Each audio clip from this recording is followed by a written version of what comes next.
Friends, सो इसके पहले वाला जो लेक्चर था उस पर हम लोगों ने अप टू क्वेश्चन नंबर 30 तक डिस्कस कर लिया था। 30 के आगे के जो क्वेश्चन थे वो हम लोगों को इस लेक्चर में डिस्कस करने थे। ओके, हाँ, अब मुझे मैक्सिमम लोग जो है ना वो स्टार्टिंग के 1-2 क्वेश्चन ही देखते हो, लेक्चर छोड़ देते हो। तो प्लीज़ ऐसा नहीं किया करो, पूरा लेक्चर देखा करो ताकि आपको समझ आए कि क्वेश्चन किस तरीके से आ रहे हैं, उनको हम लोग कितनी डेप्थ में एनालिसिस कर रहे हैं, है ना। चलो स्टार्ट करते हैं। Question number 31। By metamorphism, hornblende is produced by pyroxene with epidote or zoisite and quartz. Occurring as byproduct, the process is urilization, pneumatolysis, metamorphism, sericitization. तो ऐसी प्रोसेस जिसमें जो हॉर्नब्लेंड है वो प्रोड्यूस होता है by the pyroxene with epidote and zoisite and quartz, ये by product की तरह होते हैं। सो हॉर्नब्लेंड है वो किसकी वजह से प्रोड्यूस हो रहा है, ड्यू टू पायरोक्सिन, और जो एपिडोट, जोइसाइट और क्वार्ट्ज है ये किसकी तरह से प्रोड्यूस हो रहे हैं, as a by product generate हो रहा है। तो ये प्रोसेस क्या कहलाती है? तो क्वेश्चन हमें जो मेटामॉर्फिक अल्ट्रेशन प्रोसेस है उससे पूछा गया है, जिसमें पायरोक्सिन हमारा हॉर्नब्लेंड में चेंज हो रहा है। ओके, सो ये कॉन्सेप्ट किस में होता है, जो यूरिलाइजेशन की प्रोसेस है उस पर होता है। Question number 30। Okay, so what is uralitization? तो यूरिलाइजेशन क्या है? एक तरीके का मेटामॉर्फिक हाइड्रेशन अल्ट्रेशन है।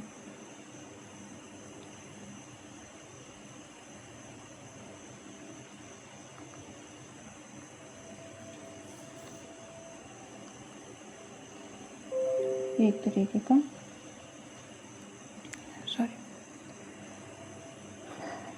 Metamorphic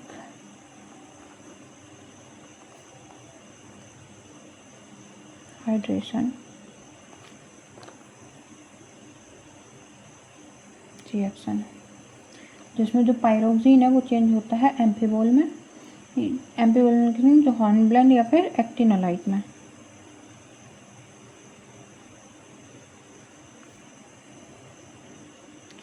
into amphibool, more precisely in hornblende and actinolite. जिसमें क्या होता है, वाटर जो है वो क्रिस्टल स्ट्रक्चर के बीच में एंटर कर जाता है, जिसकी वजह से जो पायरोक्सिन है वो ट्रांसफॉर्म हो जाता है इनटू एम्फीबोल। ओके, सो ये प्रोसेस कैसे होती है? Pyroxene plus water transform into amphibole plus quartz plus epidote और जोइसाइट। ओके, सो ये प्रोसेस होती है। अब ये क्यों होता है? तो अगर हम दोनों को देखें तो जो पायरोक्सिन है वो कैसा है, सिंगल चैन स्ट्रक्चर है, एम्फीबोल डबल चैन है, और जो पायरोक्सिन है उस पर वाटर कंटेंट नहीं होता है। पर जब पायरोक्सिन में हम वाटर ऐड कर देते हैं जो तो उसमें एम्फीबोल में कन्वर्ट हो रहा होता है। एम्फीबोल में इसलिए वाटर कंटेंट ज़्यादा होगा। जो पायरोक्सिन है वो स्टेबल होता है at higher temperature and relatively dry condition, और जो एम्फीबोल है वो कैसे स्टेबल होता है, in the presence of water. Okay, जो यूरिलाइजेशन की प्रोसेस है ये किस पे मिलती है हमें मोस्टली? सो गैब्रो, डोलेराइट, बेसॉल्ट या फिर अदर जो भी मैफिकनियस रॉक्स है उस पर होती है। और कब होती है? Specially due to during regional metamorphism, hydrothermal alteration, retrograde metamorphism. Okay, इन सब में होती है। तो ये हो गया। अब अगर हम और अदर ऑप्शन देखें, सो फर्स्ट ऑप्शन क्या था हमारा? पेनोमेटोलिटिस,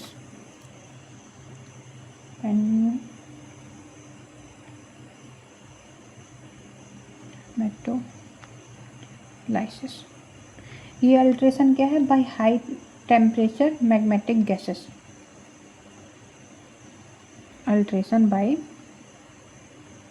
हाई टेम्परेचर मैग्मेटिक गैसेस, जैसे कि फ्लोरीन, बोरॉन, क्लोरीन, इनकी वजह से ये क्या करती हैं? प्रोड्यूस करती हैं मिनरल, जैसे कि टूरमेलिन, टोपाज, ग्रेनिट, जो ग्रेनिट मिनरल हैं, कैसेराइट है, टंगस्टन बेयरिंग मिनरल्स हैं सैंड डिपॉजिट में, उनको जनरेट करती हैं। ओके, नेक्स्ट प्रोसेस है मेटासोमेटिज्म।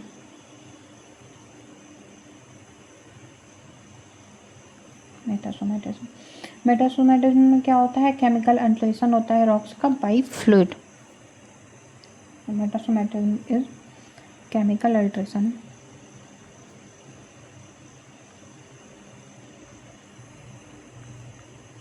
of a rock by fluids where ions are added or removed. Okay, so ion add भी हो सकता है एंड रिमूव भी हो सकता है. इसमें केमिकल कंपोजिशन जो होता है वो चेंज होता है. लाइम स्टोन से स्कार्न बनेगा, फेल्सपार से एल्बाइट बनेगा जिसको एल्बाइटाइजेशन बोलते हैं. सरपेंटिनाइजेशन होगा अल्ट्रामेट्रिक रॉक्स में. ठीक है, सो ये हो गया.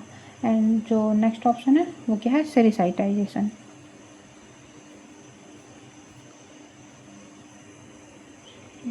सेरिसाइटाइजेशन इसमें क्या होता है, जो फेल्सपार है वो अल्टर होता है इनटू सेरिसाइट. अल्टर इनटू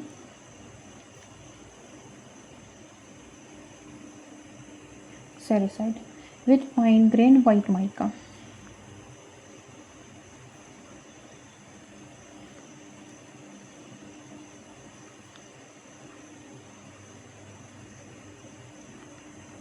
ठीक है, जो मस्क्वाइटस के सामने. सो ये कुछ हमारी इंपॉर्टेंट प्रोसेसेस होती हैं. तो आई होप आपको ये प्रोसेस समझ आ गए होंगे.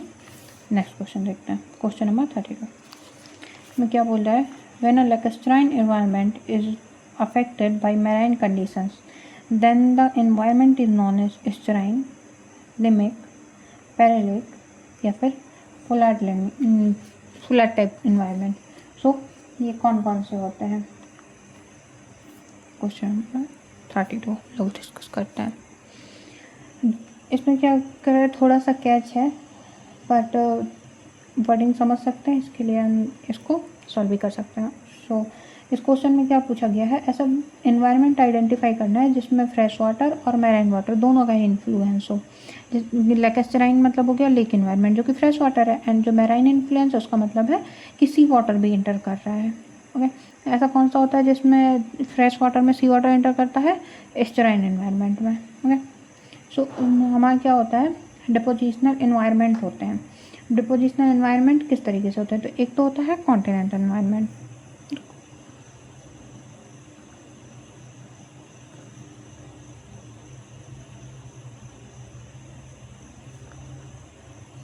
एक तो होगा कॉन्टिनेंटल, जिसको हम क्या बोलते हैं, टेरेस्ट्रियल भी बोल सकते हैं.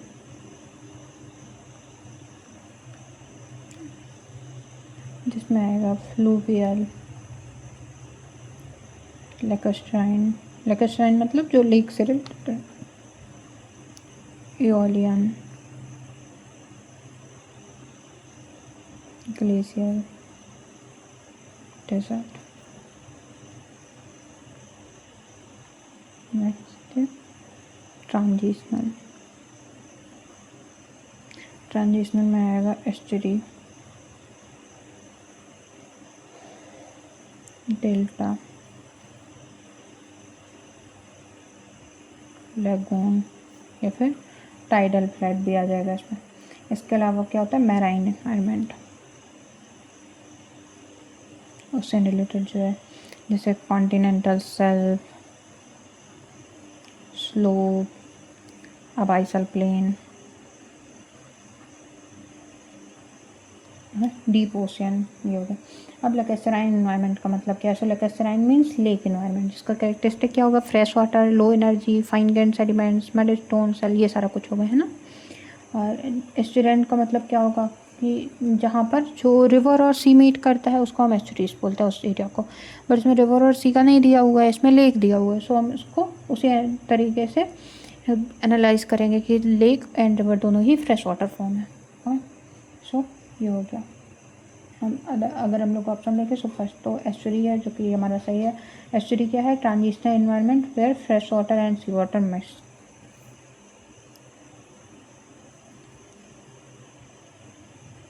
इसमें क्या हम लोग लिख रहे थे, और द एस्चुरीज, एस्चुराइन एनवायरनमेंट क्या होता है, transitional environment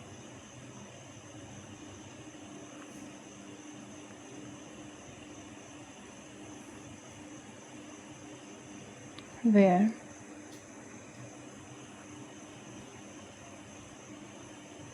fresh water and sea water mix.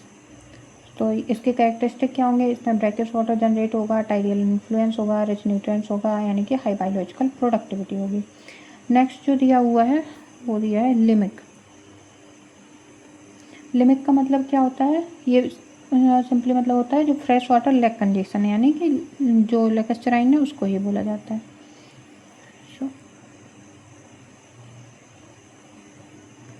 Fresh water lake condition, इसका मतलब क्या होगा, फ्रेश वाटर होगा, मेरिन इन्फ्लुएंस नहीं होगा, सैलिनिटी लो होगी। एंड अगर कहीं पे पेरी लेकेस्टराइन आता है उसका मतलब क्या होता है, पेरी का मतलब होता है अराउंड, एंड लेकेस्टराइन मतलब लेकेस्टराइन हो गया हमारा जो लेक से रिलेटेड है। नेक्स्ट है पॉलार्ड। इसका मतलब क्या है, जो स्वाम्प या फिर मार्सी इन्वायरमेंट होता है, दलदल वाला जो एरिया है वो।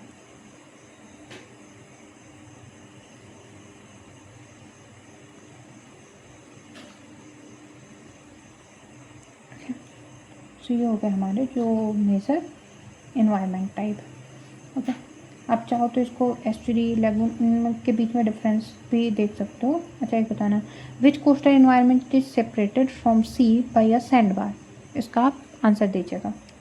फिर से एक बार क्वेश्चन सुन लो, which coastal environment is separated from a sea by a sand bar. Option 1 estuary, option 2 lagoon, option 3 delta, option D fjord. Okay, so next question देखते हैं हम लोग, question number 33। Which of the following facies is associated with tectonic activity? Arcosic, molasses, flies, या फिर all? तो करें अब कौन सा सही होगा, सो इसमें सभी सही होगा। ये हमारा जो सेडिमेंट्री फेसीज है उसको समझने के लिए क्वेश्चन है। तो एग्जाम में क्या पूछ रहा है कि कौन सी ऐसी सेडिमेंट्री फेसीज है जो कि इंडिकेट करती है about the tectonic activity. Tectonic मतलब अपलिफ्ट, फॉल्टिंग, माउंटेन बिल्डिंग, इन सारी चीज़ों को कौन सा करता है। सो जो सेडिमेंट्री फेसीज है, सबसे पहले तो फेसीज क्या है, तो फेसीज कोई भी ऐसी बॉडी रॉक है जिसका कोई डिस्टिंक्टिव कैरेक्टरिस्टिक हो, तो उसकी लिथोलॉजी हो सकती है, सेडिमेंट्री स्ट्रक्चर हो सकता है, फॉसिल, ग्रेन साइज, कुछ भी हो सकता है जो रिफ्लेक्ट करे एक पर्टिकुलर डिपोजिशनल एनवायरनमेंट को। So a facies is a body of rock with distinctive characteristic feature that reflect particular depositional environment. आप लिख सकते हो,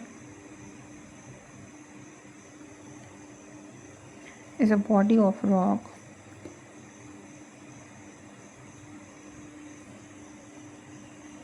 with distinct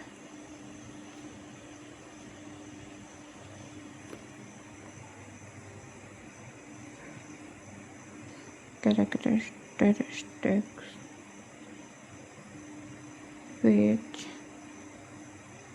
which reflect, okay, that reflect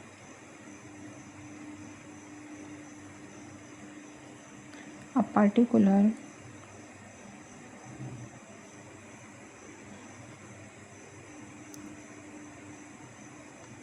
depositional environment। Okay, so facies किसके बारे में बताती है कि where and under what conditions a sediment was deposited. So ये भी आप चाहो तो लिख सकते हो, facies tell us where and under what conditions a sediment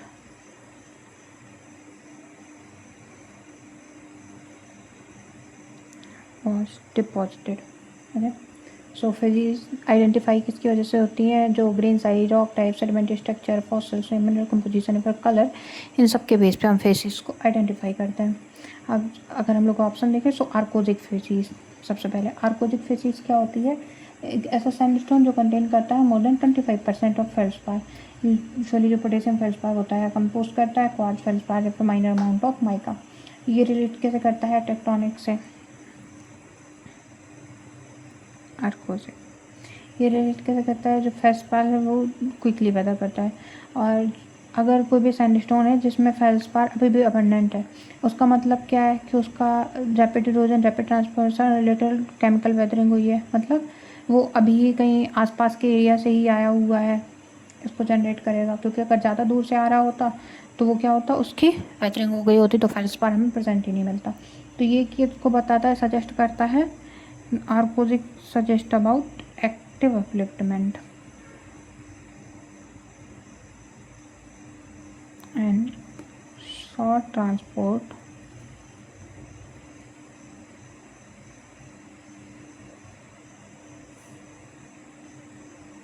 distance. Next option है मोलासिस।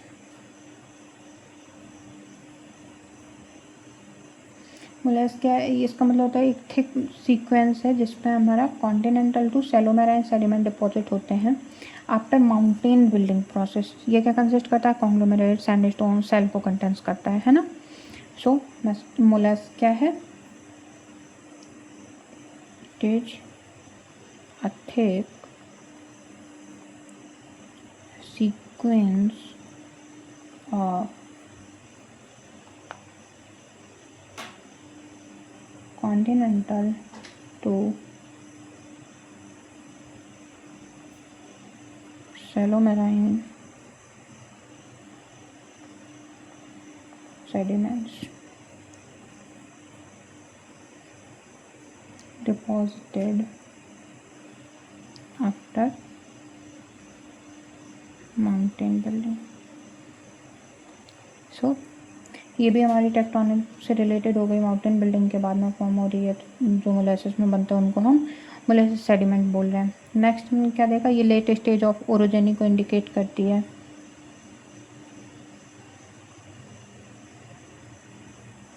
को इंडिकेट करेगी मोलासिस। नेक्स्ट है फ्लैश फेसिस।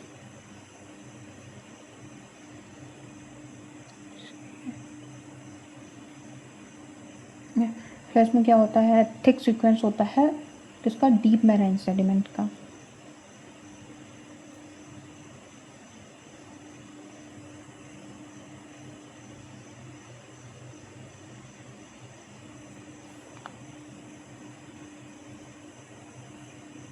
डिपॉजिट होता है बिफोर और ड्यूरिंग माउंटेन बिल्डिंग।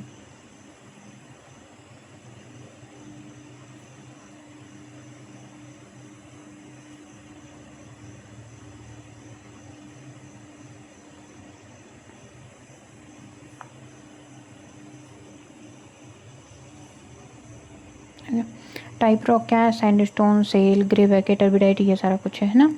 सो एनवायरनमेंट ये किसको शो करेगा, शो करता है टर्बिडिटी करंट को।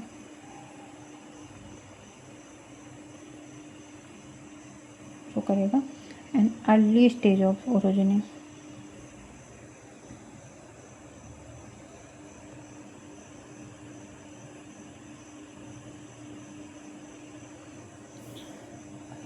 अर्ली स्टेज ऑफ ओरोजिनी को ये इंडिकेट करता है। तो ये सारी की सारी क्या हो गई, जो आर्कोजिक है वो एक्टिव अपलिफ्टमेंट से रिलेटेड होगा क्योंकि उसमें फेल्सपार रिच सैंडस्टोन मिलता है। फ्लैश जो है वो first stage of mountain building को इंडिकेट करता है, डीप सी को।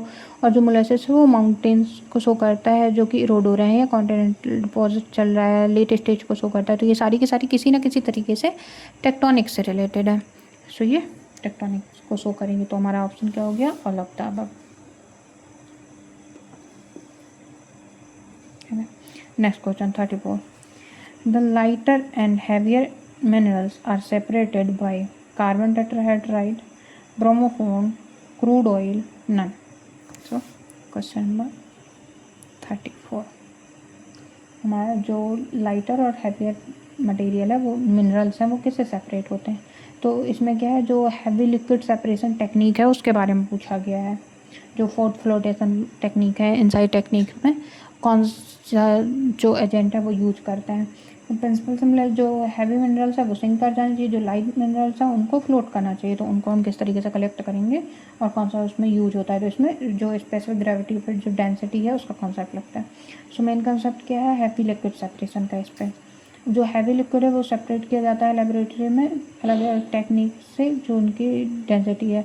जिसमें जो क्रश रॉक, देखो जैसे कोई भी रॉक है उसको हम अगर क्रश करते हैं तो उसमें क्या होगा, क्वार्ट्ज, फेल्सपार, जर्कन, गायनेट, मैग्नेटाइट सब कुछ एक साथ मिक्स होगा, है ना। उनको सेपरेट करने के लिए हम एक हैवी लिक्विड यूज करते हैं, जिसकी वजह से जो डेंसर मिनरल है वो सिंक कर जाए और जो लाइटर मिनरल्स है जिनकी डेंसिटी कम है, से वो फ्लोट करते रहें, है ना। तो अगर डेंसिटी ऑफ मिनरल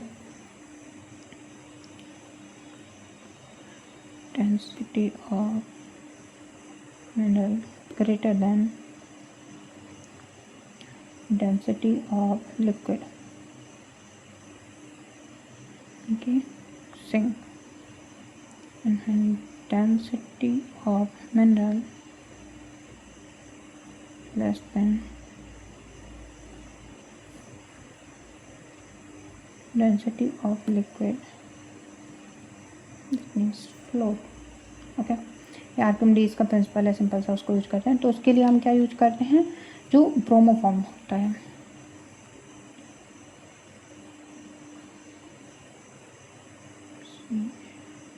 Br2 करके, इसको स्पेसिफिक ग्रेविटी होती है, वो कितनी होती है 2.89 सेंटीमीटर। जैसे जो क्वाड है उसकी 2.65 होती है, फेल्सपार उसकी 2.56 होती है, ये दोनों फ्लोट करेंगे। बट जो मिनरल है जैसे जर्कन है उसकी 4.6 होती है, तो वो क्या करेंगे, बॉटम में चले जाएंगे, सिंक कर जाएंगे, है ना। तो इसको हम जो ब्रोमोफॉर्म है उसको यूज करते हैं। अगर तो ये किस में यूज होता है, सेडिमेंट्री पेट्रोलॉजी में यूज करते हैं, प्रोविंस स्टडीज़ में यूज करते हैं, प्लेसर डिपॉजिट है उनके एक्सपीरियंस में, इकोनॉमिक जियोलॉजी में, इन सब में करते हैं। अब अदर ऑप्शन हम अगर देखें तो जो कार्बन टेट्राहेड्राइट है उसकी स्पेसिफिक ग्रेविटी क्या होती है 1.59 ग्राम पर सेंटीमीटर क्यूब होती है। तो ये बहुत लाइट है, सेपरेट करने के लिए जो रॉक फॉर्मिंग मिनरल्स हैं स्पेशली उनको। ये किस में यूज होता है, हिस्टोरिकली ये जो लेबोरेटरी सॉल्वेंट या फिर क्लीनिंग के लिए यूज करते थे, है ना। नेक्स्ट है ब्रोमोफॉर्म, जो हमारा करेक्ट आंसर है। एक्सीलेंट हैवी लिक्विड है, सेपरेट करता है क्वार्ट्ज फेल्सपार को डेंसर मटेरियल से, वाइडली यूज होता है जियोलॉजिकल लेबोरेटरी में। क्रूड ऑयल तो कोई मतलब सेंस ही नहीं बनाता है, इस पे ऑप्शन है ना। सो ये आई होप करेक्ट होगा। नेक्स्ट क्वेश्चन है 35 में क्या है, conglomerate is a type of sedimentary rock, arenaceous, argillaceous, rudaceous और कैलकेरियस। जो कॉन्ग्लोमेरेट है वो किस टाइप की रॉक है आपकी, ये पूछ रहा है। सो ये किसके बेस पे क्लासिफिकेशन है, classification of clastic sedimentary rocks based on grain size, classification of clastic sedimentary rocks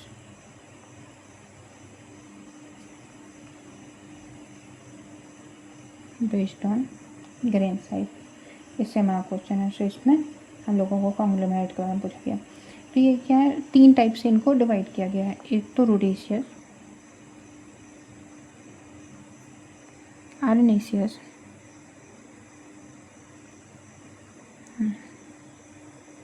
आर्जिलेशियस।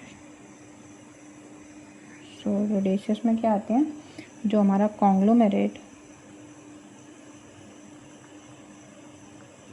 And Brescia, इसमें आता है। जो सैंडस्टोन है वो हमारा आरेनेसियस में आता है। और जैसे जो बहुत ही फाइन ग्रेन है जैसे सेल या फिर जो क्ले स्टोन है, क्ले स्टोन, ये हमारे आर्जिलेशियस में आते हैं। इसमें क्या होता है, सैंड अगर हम पार्टिकल साइज देखें तो greater than 2 mm and 2 to 0.0625 mm। और जो आर्जिलेशियस होता है इसका लेस देन 0.0625 mm होता है। सो कॉन्ग्लोमेरेट जो है उसमें क्या होता है, राउंडेड या फिर ग्रेवल साइज क्लेफ्ट होते हैं जो कि ग्रेटर देन 2 mm साइज के होते हैं। इनके कैरेक्टरिस्टिक क्या होंगे, rounded payable,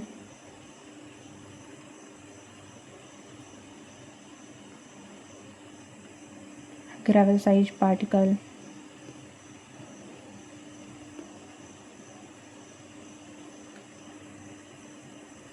high energy depositional environment,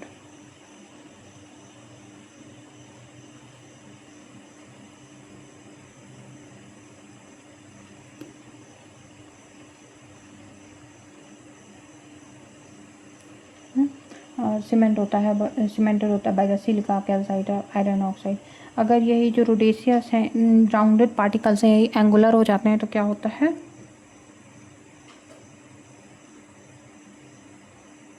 angular pebbles जब हो जाते हैं तो उसको हम ब्रेसिया बोलने लगते हैं ना। उनका जो डिपोजिशनल एनवायरनमेंट होता है वो कैसा होता है, हाई एनर्जी होता है, माउंटेन रिवर है, एलुवियल फैन है, ये सारा कुछ।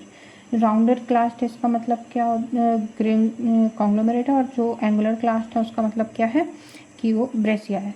राउंडेड क्या शो करता है, लॉन्ग ट्रांसपोर्टेशन को, और ये शो करता है शॉर्ट ट्रांसपोर्टेशन।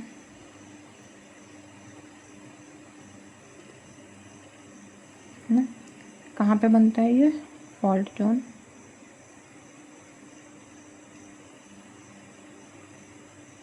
टॉलसो, या फिर जो लैंडस्लाइड्स हैं, है ना। सो आरेनेसियस क्या है, डेराइव होता है फ्रॉम लैटिन वर्ड, जो आरेनो है उसका मतलब होता है सैंडस्टोन। सो सैंडसाइड्स के जो ग्रेन होते हैं उनको यूज़ करता है। आर्जिलिशियस हमने देख लिया। कैलकेरियस में क्या होता है, ऐसी रॉक जो कि रिच हों, कैलकेरियस रॉक जो कि रिच हो हमारी कैल्शियम कार्बोनेट में।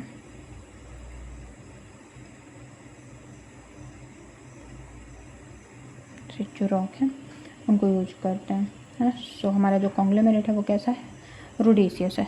सो आई होप आपको इस लेक्चर के जो 5 क्वेश्चन थे वो क्लियरली समझ में आ गए होंगे। जो इसके आगे क्वेश्चन है उनको हम लोग कल डिस्कस करते हैं। So very best for your examination, and ऐसे पढ़ते रहो, मन करे तो इंटरेक्ट कर लिया करो, आंसर कर दिया करो, नहीं करे तो भी कम से कम लेक्चर देख लिया करो, रिवाइज कर लिया करो, है ना। अभी माइनिंग इंस्पेक्टर की वैकेंसी आ रही है एमपी में, बहुत ईजी पेपर होता है यार। देखो अगर थोड़ा सा स्टेट जी के किसी का रटने वाला है, स्ट्रांग है, तो बहुत ईजिली क्रैक कर लोगे। सो थोड़ा सा बस प्रैक्टिस चाहिए उसके लिए। सो प्लीज़ करते रहो, and very best for your upcoming journey.